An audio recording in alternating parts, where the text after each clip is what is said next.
Is it? Good morning, everybody. Thank you for coming. Sorry we're a little tardy to the party. As we all know, there could be some technical issues. We've all experienced that with COVID 2020 and Zoom and all the different technologies.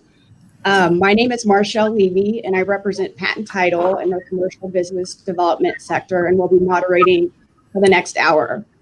First and foremost, thank you all for attending today. We are very excited to host you all with some of the leading commercial real estate experts in the market, all with significant experience and knowledge in the industry. We have Julie Ferguson with Ryan Companies, Jim Young with Sabot Development, Ed Latson with Austin Regional Manufacturers, and Ryan Therrell with the BECK Group. Prior to kickoff, a few housekeeping items. Please be aware the attendees cannot be seen or heard. However, they can submit questions in the side chat area. Should you experience any technical difficulties from the platform, internet, or Wi-Fi, please try refreshing your browser. The slides and recording will be available after this event. Please note we might not have time to answer everyone's questions, but we will certainly do our best. Patten Title is a full-service title agency with nearly 80 employees statewide, with offices in Austin, Houston, and the DFW Metroplex. Patten has the ability to close both commercial and residential throughout the state of Texas. We were founded over 20 years ago by Mr. Ashley Patten, who is an active title attorney expert. We have 3 full-time attorneys as well as a seasoned escrow staff, some which have been here over 14 years. We truly look forward to working together in the future and becoming true partners. I would now like to introduce Ms. Julie Ferguson, VP of Senior Living at Ryan Companies. Julie's passionate about making a positive difference in the lives of seniors. She brings decades of experience to the position of Senior Vice President of Senior Living at Ryan Companies.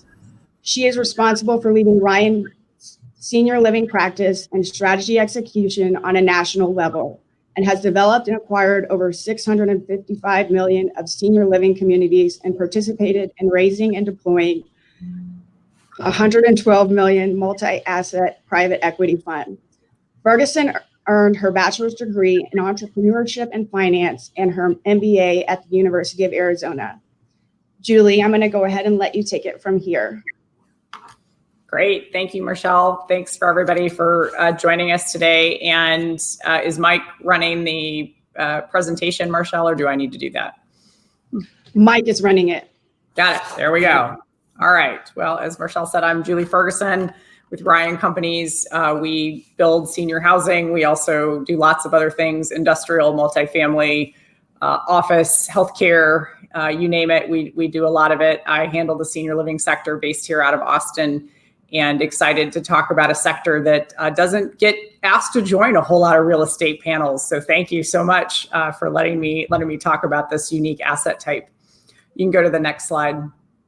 What I want to do first is just tell you what we define as senior living. And I'm sure throughout the pandemic, you've seen plenty of news stories about nursing homes and assisted living and Medicaid reimbursed communities and so forth. And so what Ryan really focuses on is the independent assisted and memory care services. And so what we do is really in this between the housing to the memory care services, and then you've got nursing care, which really gets into a lot of the post-acute and long-term care.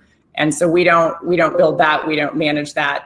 And certainly it is, it's a very unique niche within that, and the nursing home piece is very separate. I am certain you've heard all the statistics about the number of the deaths over the age of 75, which is certainly the population that we serve, and related as COVID-related deaths. And half of those have certainly been of all the deaths in the United States, half have been over the age of 75. And half of those have occurred in a nursing home setting. The senior housing industry is much larger than everyone, I think, realizes it is. We have about 3.4 million units across the country that are professionally managed. the Austin MSA has close to 10,000 units and growing continuously. It's certainly a growth sector for the city of Austin. Next slide, Mike.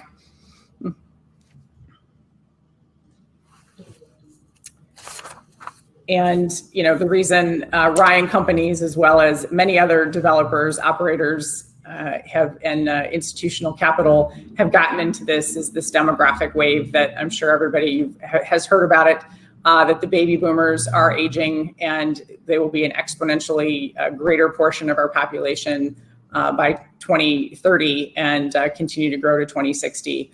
And so despite some of this concern about the current state of the senior housing, we think this industry certainly has long-term growth potential, and it serves a need in the market.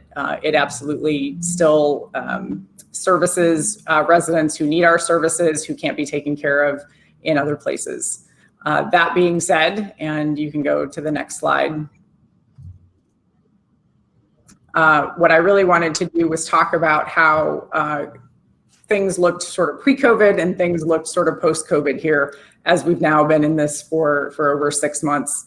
And our industry certainly has taken a little bit of a hit from an average occupancy across the country. And really the result of that, the reason for that is, as I'm sure you've also read, states put communities on lockdown. So essentially we weren't allowed to give tours. We weren't allowed to have our dining services. Family members weren't allowed to visit. And so it hasn't inspired a whole lot of people to want to move into our communities right now, given that we can't offer the services and the value proposition that we have in our communities. What has continued to lease up fairly well is the assisted living and memory care side of our business, which is much more needs driven and provides care. Until we have a vaccine, I think we will just continue to have some headwind challenge on the occupancy for the next 12 months or so.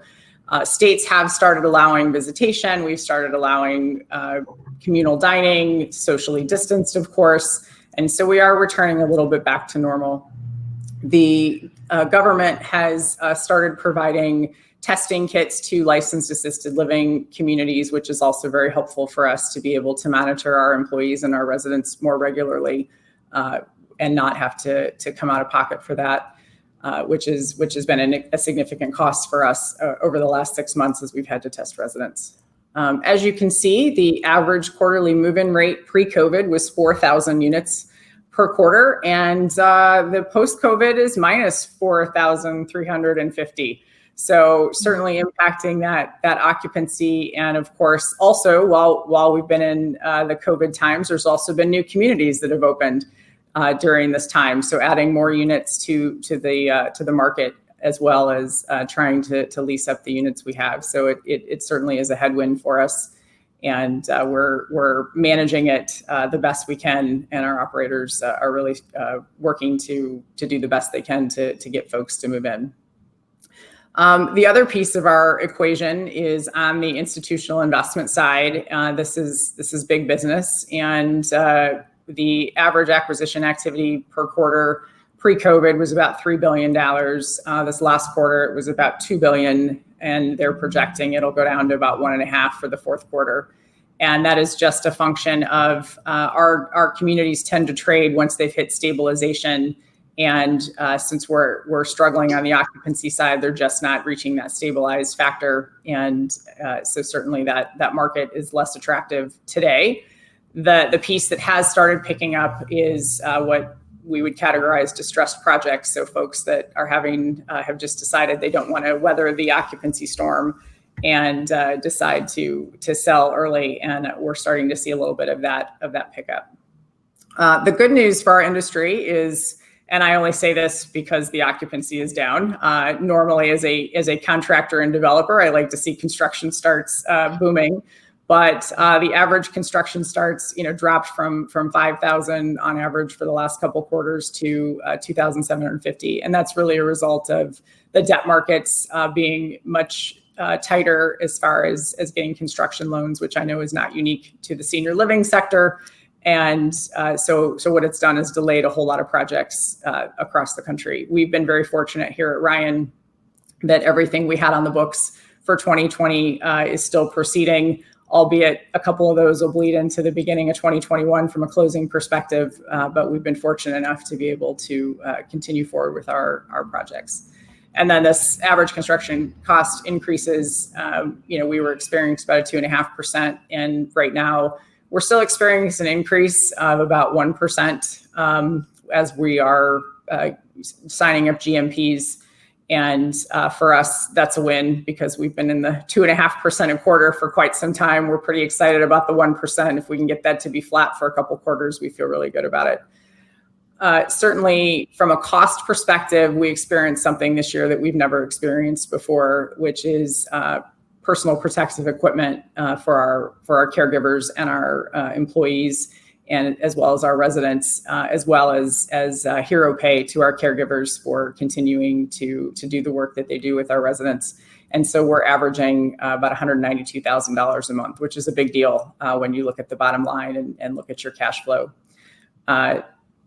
The debt markets certainly have changed. We were pretty 75% leverage, and now everything we're looking at is 50 to 65%, which certainly changes the economic piece of it. From a marketing perspective, we sell the lifestyle. Now we're completely focused on being able to care for your loved ones safely and in our communities. And then, as I said before, we didn't use PPE unless we had some other type of outbreak. Now it's standard operating procedure. One of the things that has come out of this, which I think is a conversation that multifamily and offices are certainly having, is air quality considerations in your design for your common spaces, and how do you improve that over the long term. And so we're having a lot of discussions about design as it relates to that. And I think we'll see us selling those features in the future versus some of our lifestyle stuff. Investment returns, historically, senior housing has outperformed every other sector except industrial for the last 5-year periods. I don't know what that's going to look like when we do return to an active buying market, but it's a small known fact. We've been outperforming the rest of the sectors here for the last 5 years or so. The good news is investor sentiment. We rank third. I think industrial's first, multifamily second, senior living's third most attractive investment type based on a survey from the National Real Estate Council. And so I'm happy to see that people are still interested in our business. The one very interesting thing when this whole thing started about the pandemic is our communities have protocol in place for flu season or other potential contagious disease outbreaks. And so the great news is, as an industry, we are prepared for this type of situation. We essentially took those protocols and amped them up to volume 10 to make sure that we were doing additional things that we maybe hadn't done before. So as an industry, we were mostly prepared. Certainly, some of it we had to scramble, to get PPE. You heard all the stories about people charging $5, $6 for a mask. Well, those were true, just so you know. Certainly has been a challenge from that perspective. But as an industry, we've managed to figure that piece out. And now it's about how do we return to normal and provide the value and the safety to our residents and their families that they're looking to us for. Go to the next slide, Mike. For the future of senior living, as I mentioned, Ryan Companies and this industry is here to stay. Certainly demographic growth supports that. It is a needs-driven business from the assisted living and memory care side. The great financial crisis of years past showed that our industry was recession resilient in the fact that our rents essentially stayed flat during that recession. So we did not have any erosion on the rental side, and our occupancy stayed flat. So we didn't make any gains in occupancy across the board, but we were able to maintain. And so we feel pretty good that it'll stay within that narrow band, depending on the economic conditions. And there's been a lot of surveys by our industry of prospective residents and their families and their sentiment about moving into senior housing. And it's positive. As you can imagine, they're waiting for certain things like testing, like vaccines, like the ability to attend activities and eat together. But the sentiment is still positive, and we have a community opening in Scottsdale November 1st, and we're projecting in our budget to have 40 people move in between November and December, and we have 38 signed up and ready to move in during those 2 months. So we're feeling great about if you offer a quality product, we're certainly able to still attract new residents to our communities. And we do have a project here opening up in Georgetown in September of next year, and we're excited about that. That'll be our first project here in Texas that we're opening, and then we've got one under construction in Houston. Thank you, Julie. We'd now like to open up the audience. Does anybody have any questions about Julie's presentation or senior living, some of the development of?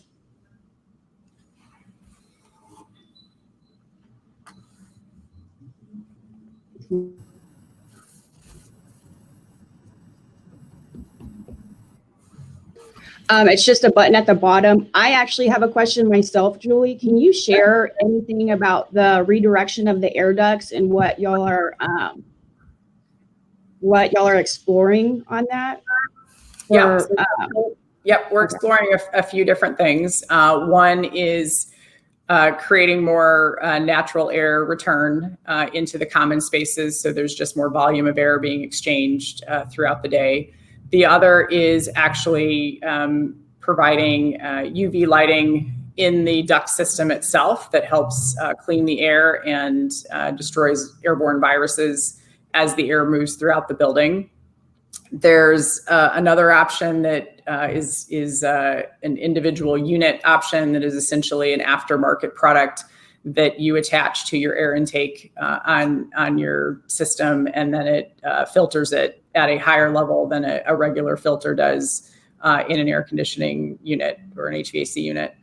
And so those, we're exploring all those. I think there's better solutions depending on the type of building you have and what is your HVAC system. And so I think there's a lot of considerations to look into when you're looking at that. But certainly air quality will become a question as we go forward. People have, it's a question we get right now. What kind of MERV filters do you have in your HVACs? We've never been asked that before. It's never come up. People want to know what we're serving for dinner on Saturday. Nobody cares about their filters and their HVACs. Thank you, Julie. Let me see. A follow-up question on the air quality. Do you believe that this might be a regulated standard that all new construction will have to adapt to? I think in the senior housing industry, there is certainly a chance that it will become part of the licensing regulations that we have to follow with the state. And so on top of regular building code, typically our buildings are subjected to a licensing agency in each state that creates its own guidelines that we also have to follow. And I do think there is a chance that this will be adopted by the licensing agencies. I'm not sure it would be adopted at a city or municipality level. Okay. Thank you very much. If there's any other questions, we're going to have a follow-up after the panel. But I'm going to go ahead and introduce Jim Young. Thank you, Julie. We really appreciate you. Thank you.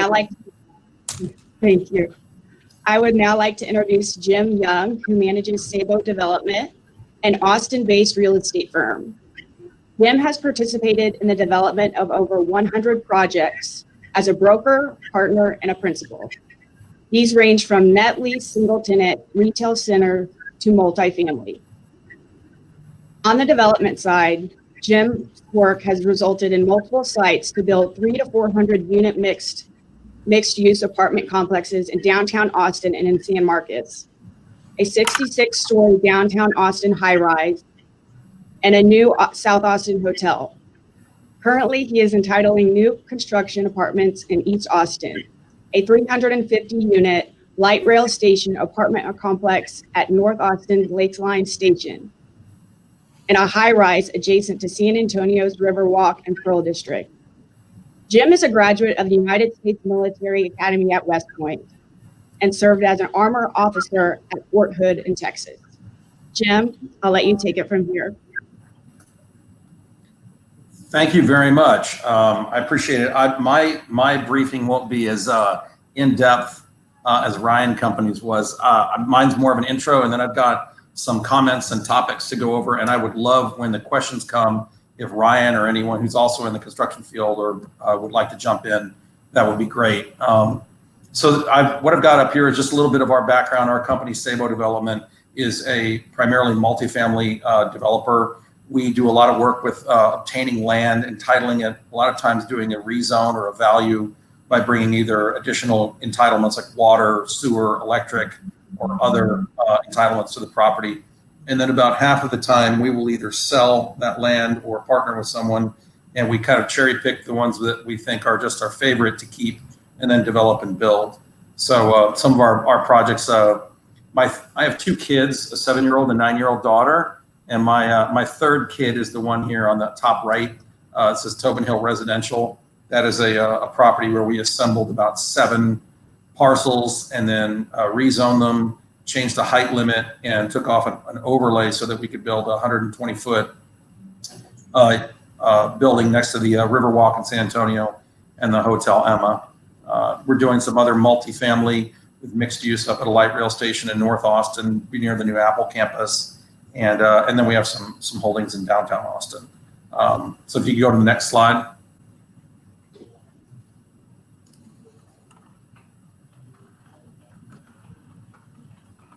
A couple of the projects that we've either finished or just about to finish is in San Marcos.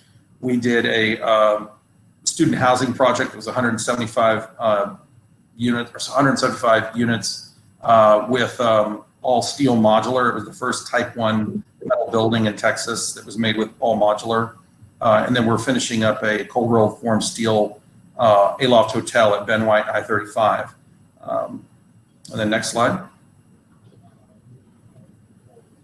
This was an example. This is actually Kairoy's project that everyone's seen at 6th and Guad or at 6th and Guadalupe. We helped handle obtaining the land for that site. So my main focus for today, what I was going to talk about was some things regarding multifamily. Most of them won't be pandemic related because I felt like everyone's probably tired of hearing about the pandemic. So my first topic is a little way off beat, but it's property technology that's going on in the multifamily industry. And as an example, I got some figures from a company called Fetch, which is a service that allows residents in multifamily complexes to sign up all of their packages, all the things they might order, all the Amazon, all those things go to a warehouse, and then they can schedule on an app for those things to come and be delivered to the apartment unit. It's really neat. You can schedule it at a specific time, or they can hold it if you're going to be gone or out of town for a few days. Part of this came up because the package industry, the apartment industry has noticed that these package rooms and the locker rooms, they get full. So 2 years ago, we had, apartment managers that would be up front taking packages, trying to coordinate them, and their leasing office would get full, and they didn't know where to put things at night. Or if something came and it was freeze dried or on dry ice and it didn't get delivered properly, you'd have an upset tenant.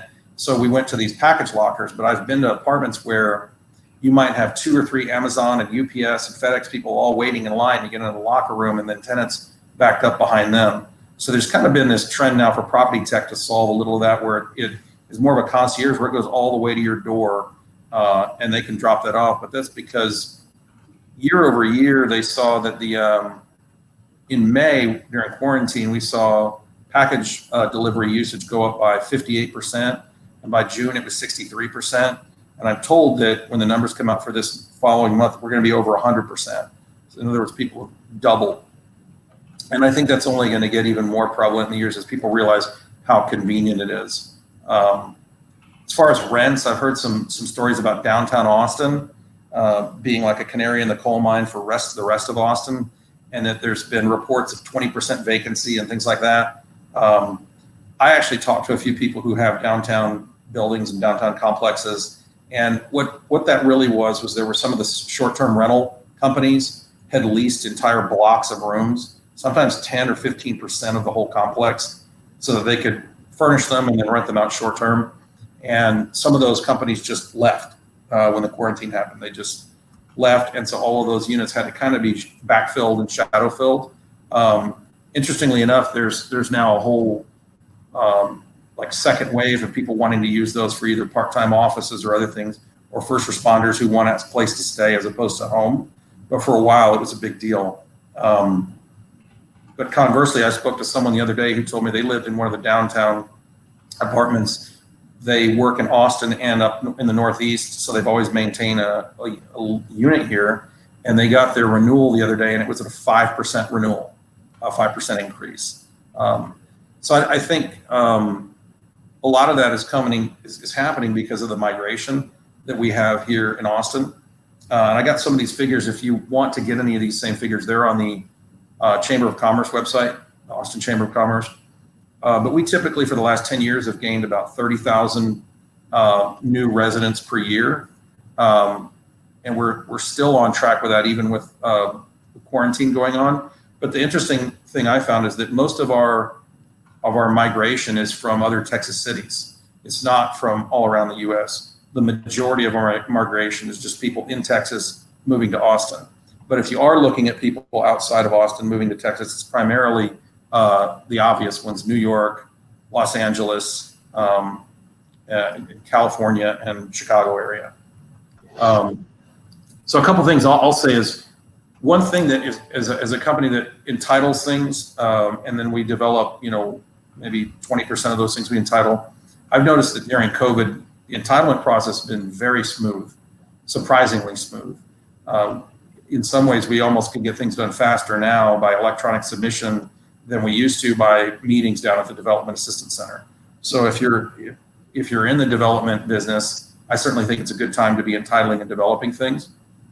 Construction loan wise, that's a different story. We can talk about that later.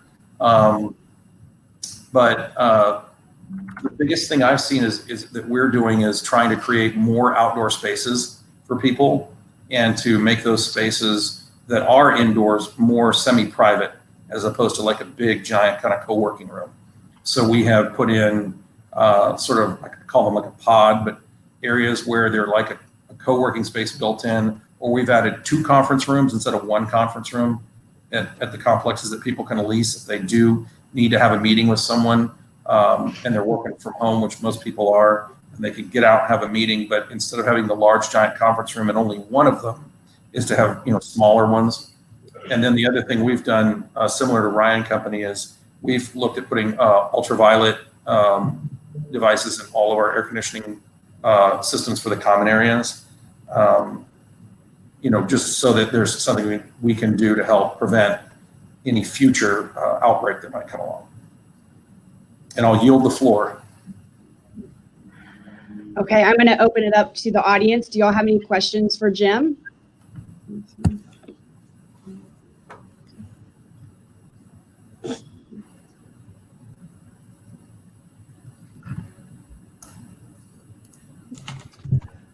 Okay.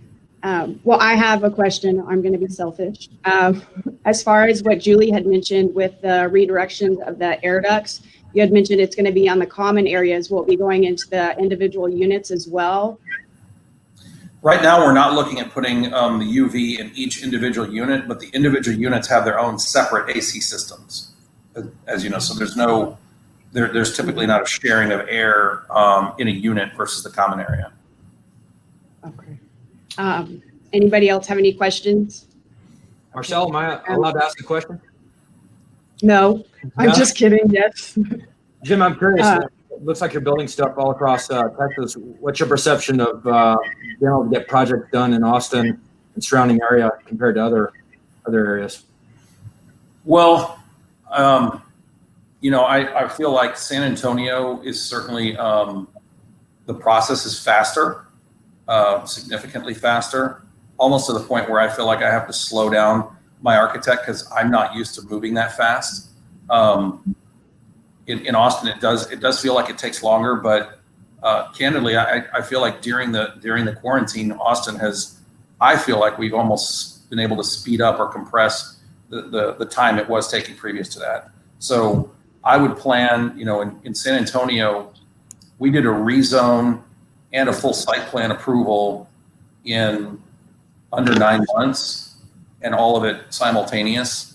Whereas in Austin, I would probably be looking at 6 to 9 months for the rezone, maybe a little longer, and then another 6 to 9 months for the site plan. We do have another question. Ed, do you have any further? Yeah, no, great. You're good? Okay. Jim, are you providing incentives to new residents in the COVID area on the developments? I'm not sure I understand the question. Incentives to, I don't understand the question. Sorry. Derek, can you expand on that?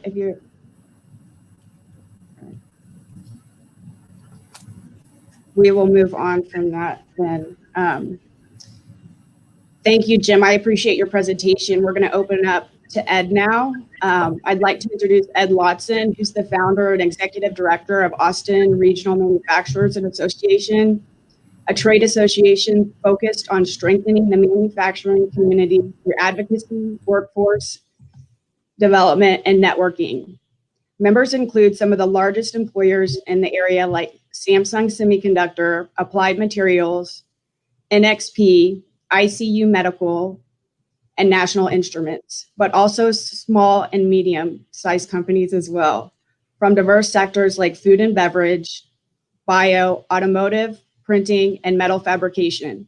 Central Texas has over 1,700 manufacturers. Ed is a native Austinite and attended the University of Texas in Austin. Marshall, thanks for the introduction. Sorry. That's good, man. I appreciate it. So, you guys, I love talking to people in the real estate business because you're one of the few folks that actually appreciate the industrial sector.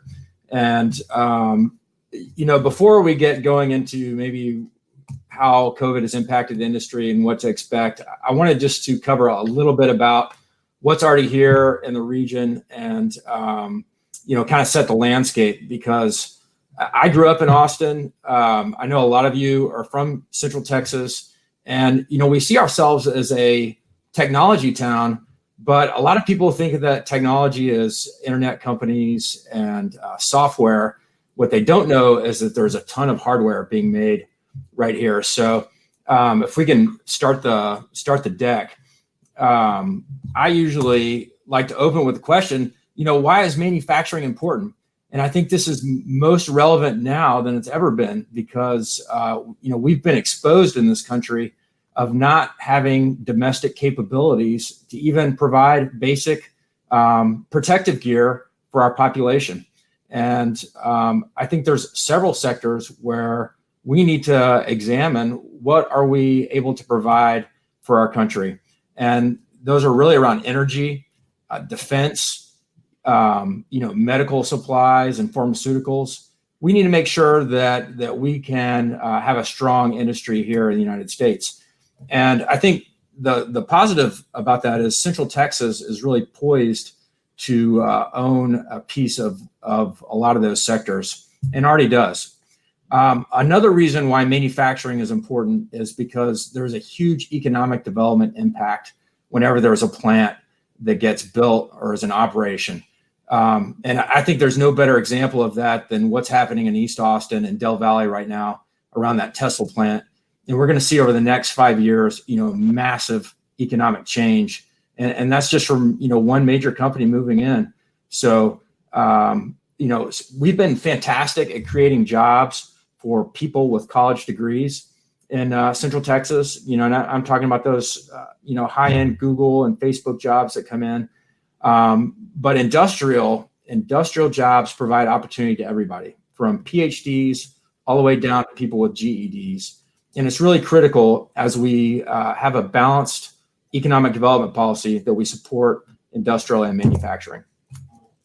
So if we can go on to the next slide.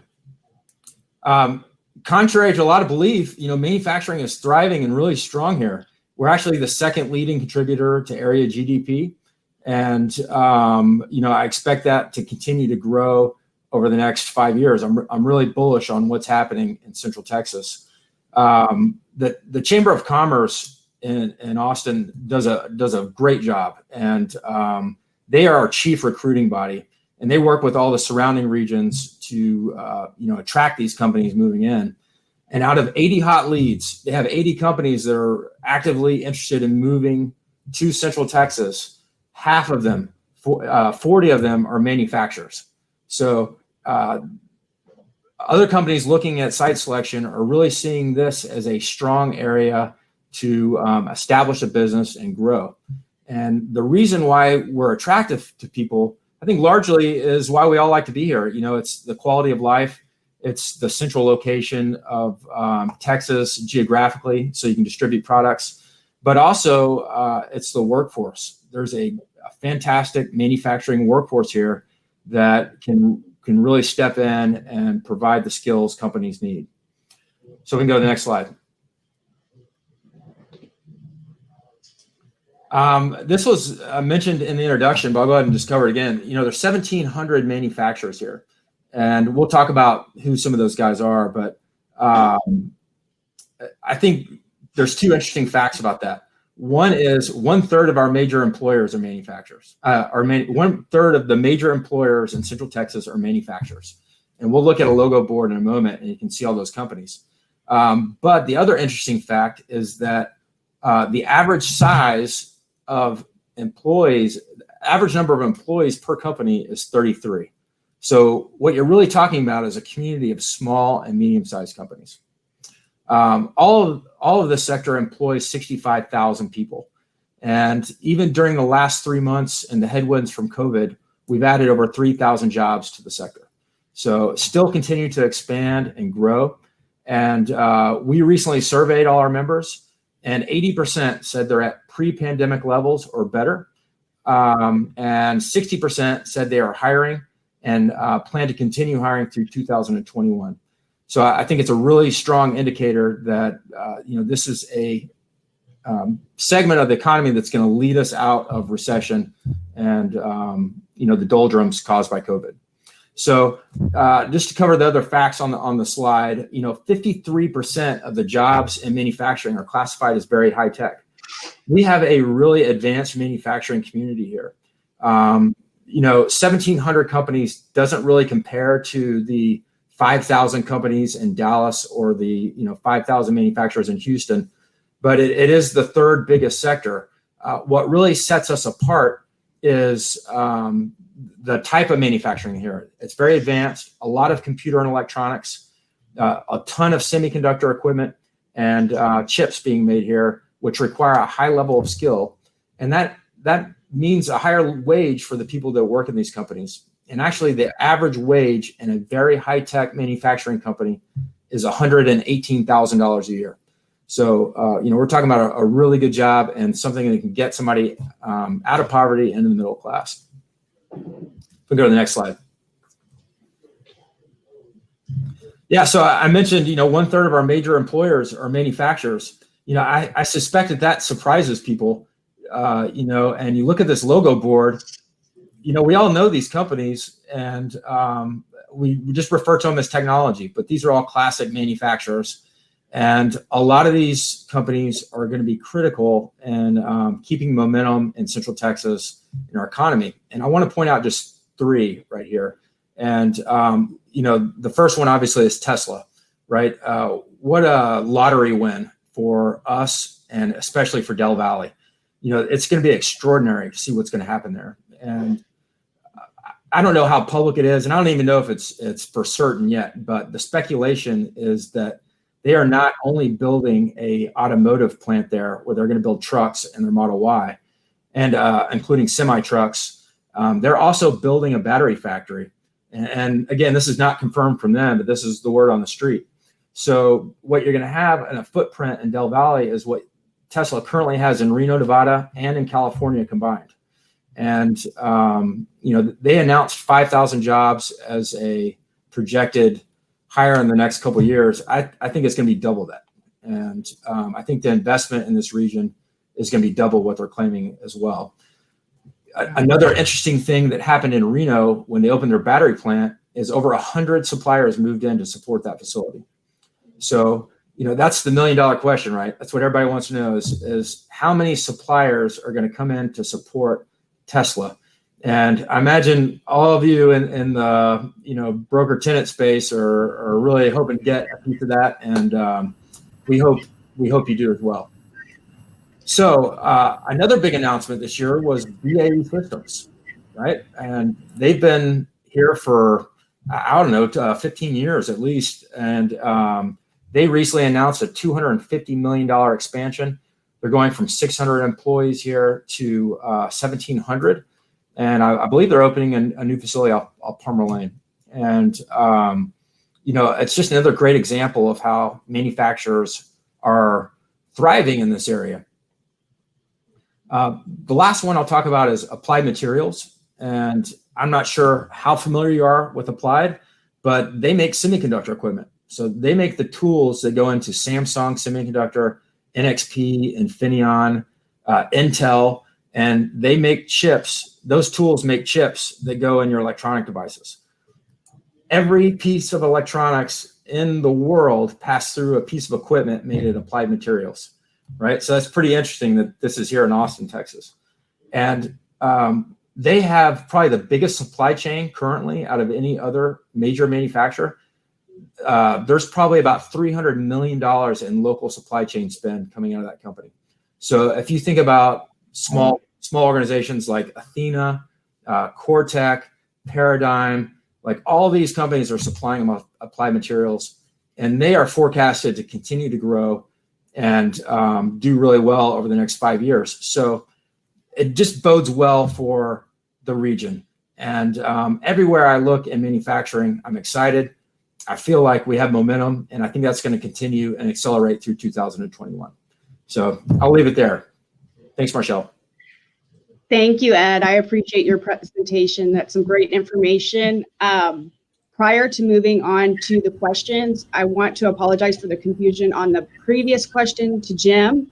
That was intended for Julie. So audience, when we're submitting questions, please specify who they're for. And then Jim, we do have some questions for you. With an influx in manufacturing and industrial in Austin, does this bring increased environmental concerns? Will the COA enforce enhanced guidelines so Austin remains haze-free? Yeah, I'm really glad you asked that question because, there's perception of manufacturing as dirty, and nothing could be further from the truth in Central Texas. These are very clean, non-polluting types of businesses that are here. We're talking about people that are putting together electronic components and assembling parts and not smelting and, doing things that has waste. So there is really no negative environmental impact to these companies expanding and growing right here in Central Texas. Let me see. Jim, is coal rolled steel cheaper than wood stick currently?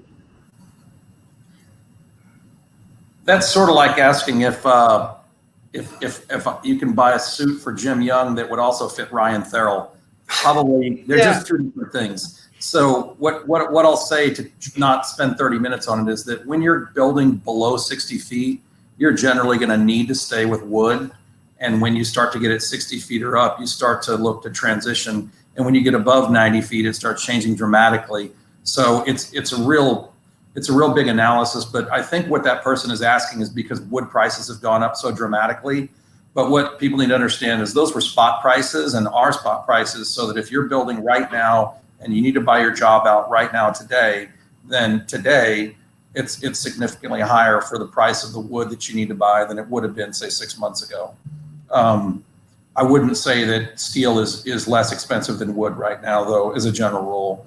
And I'm happy to talk to that person if they want offline about kind of the analysis and where it breaks down. But oftentimes you're picking a specific method of construction based on what you're building. Do we have any further questions for Ed? Thank you, Jim. I appreciate your answer. Sure. Okay. We're going to go ahead and move on. Thank you, Ed, for your presentation. Ryan, we're going to go ahead and move forward to Ryan Therrell.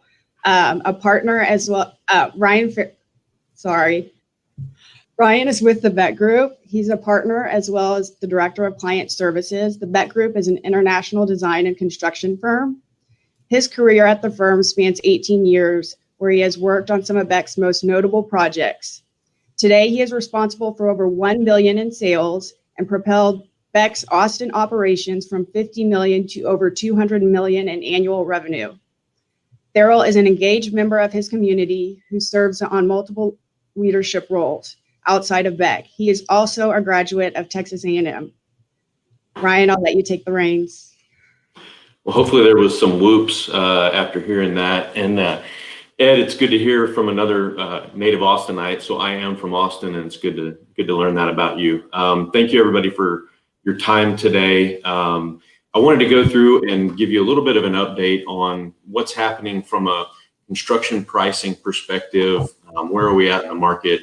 Obviously, when Marshall approached me a long time ago about this panel, I thought, this has been kind of a bumpy year. So it's much easier to talk about the market when everything's humming along good and things are sunshine and rainbows. But that's not totally the case right now. It's been 8 long months since the COVID pandemic emerged. What was really interesting in Austin was that the local real estate community really banded together in the early days of March to push the local leaders to deem construction as essential. That was critical, and that effort really saved about 80,000 construction jobs right here in Austin. So the impact of pushing for that was very significant. We'd be in a completely different place right now if that effort hadn't happened. Austin was fortunate. A number of other areas throughout the country weren't, and many of those projects across the country went on hold and were perhaps shuttered. I know we've had that happen to us in a couple of markets across the country, in Atlanta, as well as Fort Worth. And it's fortunate that we're here in Austin. And really, the question now, as we get done with summer and into the federal election cycle, is how strong is the market? What's next? Is now the right time to buy? So I'm encouraged about the number of opportunities that we're seeing locally. We're in a number of different markets, from hospitality to retail to commercial office, as well as multifamily and life science. And in the very beginning of this pandemic, everything kind of went on hold. But as we've started to open things up, we've seen many more opportunities. I'm just hopeful that many of them will get funded and move forward.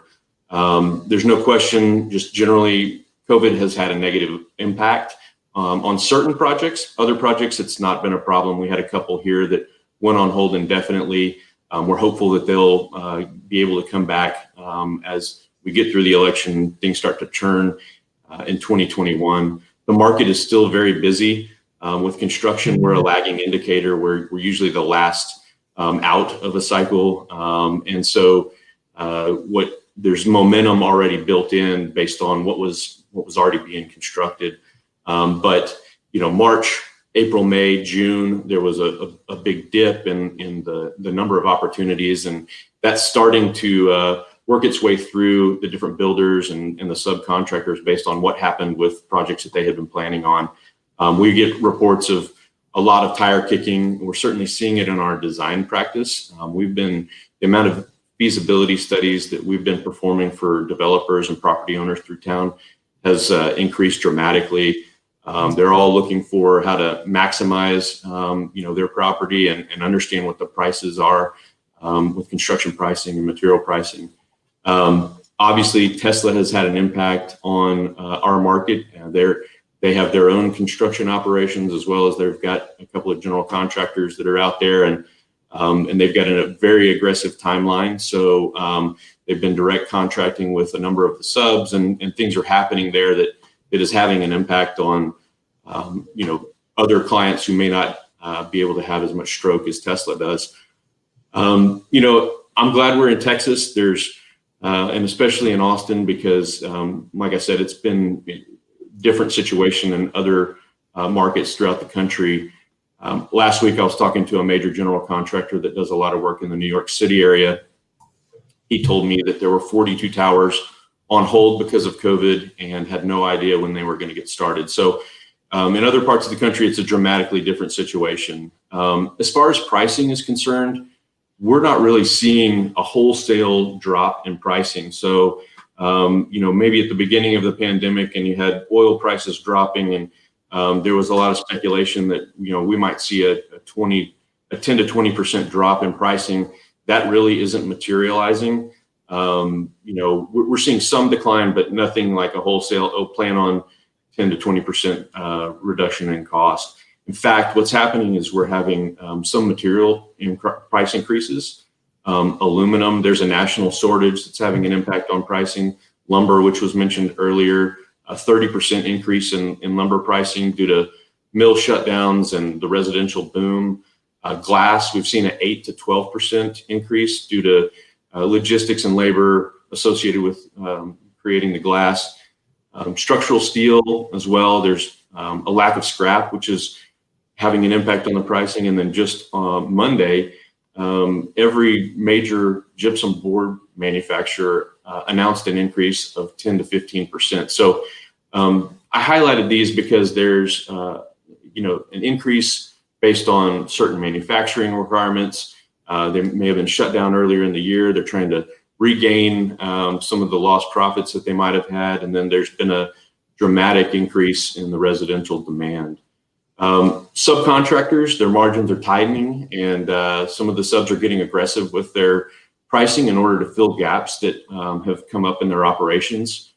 From a general contractor's perspective, we had a client, a local owner's rep, who polled 22 of the local general contractors to see what they were projecting from a price escalation perspective. The average escalation was 2.7% of those 22 contractors. I know we projected zero, a flat, no escalation this year.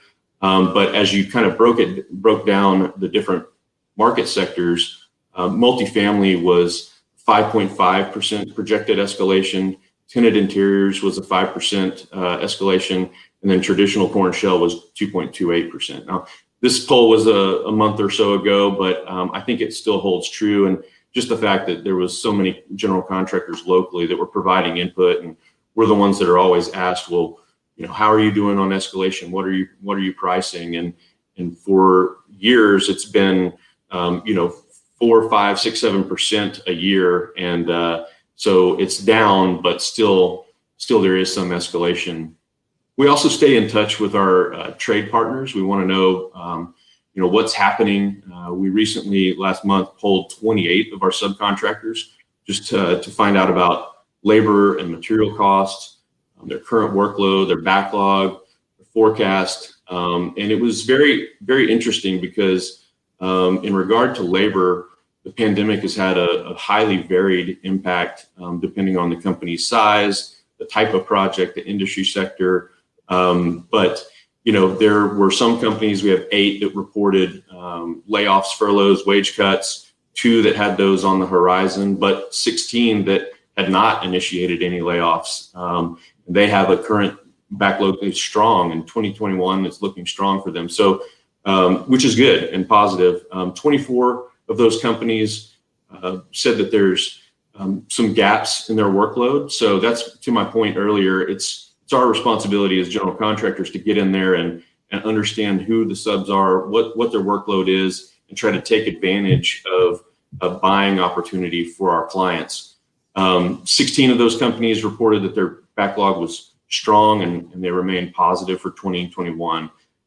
So, from an overall perspective, it's highly mixed. And I wish that I could sit here and say definitive one way or another. I can say that I'm encouraged. This happens to be a weird time because it's 2 weeks in front of an election. I know a lot of our clients are sitting on their hands as they try to see what happens with the election, and we're so tied to that. I also feel like when 2021 kicks in and more businesses open up, if we can, safely and healthily, that may help and bring our industry back to what it was pre-pandemic. So I'll pause there and see if there's any questions.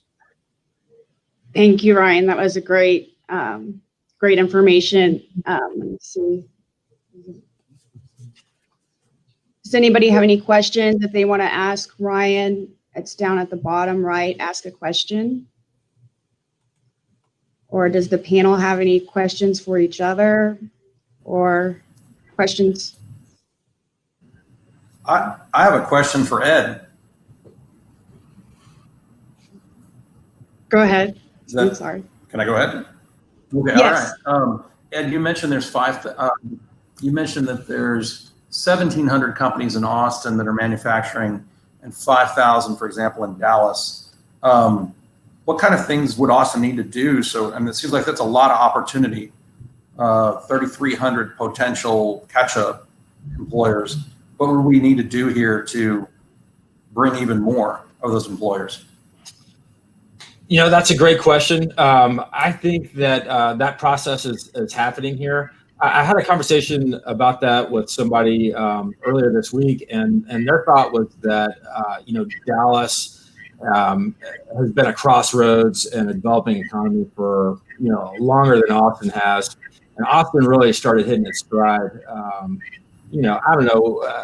People have a variety of opinions on that, but I would say, in the last 20 years, we've really started attracting major companies and growing our own domestic organizations as well. But I don't know if we'll ever be like Dallas or Houston. And I don't know if I think we should be Dallas or Houston. I think what we have is special. And I think what we need to do is focus on nurturing those sectors. And when I say those, I really see it as like semiconductor. There's Samsung Semiconductor, for instance, is a $13 billion investment in Central Texas. It's the biggest foreign investment in the United States. They're the biggest property taxpayer in Texas. They use more energy than any customer in Austin. And they just make a tremendous contribution to the area. So I think if we can grow a few more of those, it doesn't necessarily matter that we don't have the same volume as Dallas or Houston, but if they can be big time impactful players like that. Tesla is the same example. That's one additional company, but it's just going to be a mega impact. And I'd really like to see us nurture that computer and electronic sector to see economic growth. On the other side of that is food and beverage. In the last 5 years, we've seen over 60 homegrown companies start in that space. And I think we are really poised as well to capture some of the entrepreneurial creative spirit in the food and beverage sector and see big brands grow. You think of companies like Veggie Noodle Company, they're now called CC Veggie Noodles. They've grown from 0 to like 30 million in sales in 3 or 4 years. And I want to see more brands like that grow here. I think that's where we're unique and where we can win. Thanks. Thank you. With that being said, I'm going to go ahead and wrap up and conclude the session. I want to thank Julie and Jim and Ed and Ryan for all being a part of our panel. We really appreciate you guys. For those in the audience, thank you for attending at Patten Title. Wishing, it's been a crazy 2020 with the current state of affairs and the elections and everything else going on. Sincerely wishing your family, the community, and your friends a peaceful 2021. So thank y'all for attending. Thanks, Ryan. Good conversation. Bye.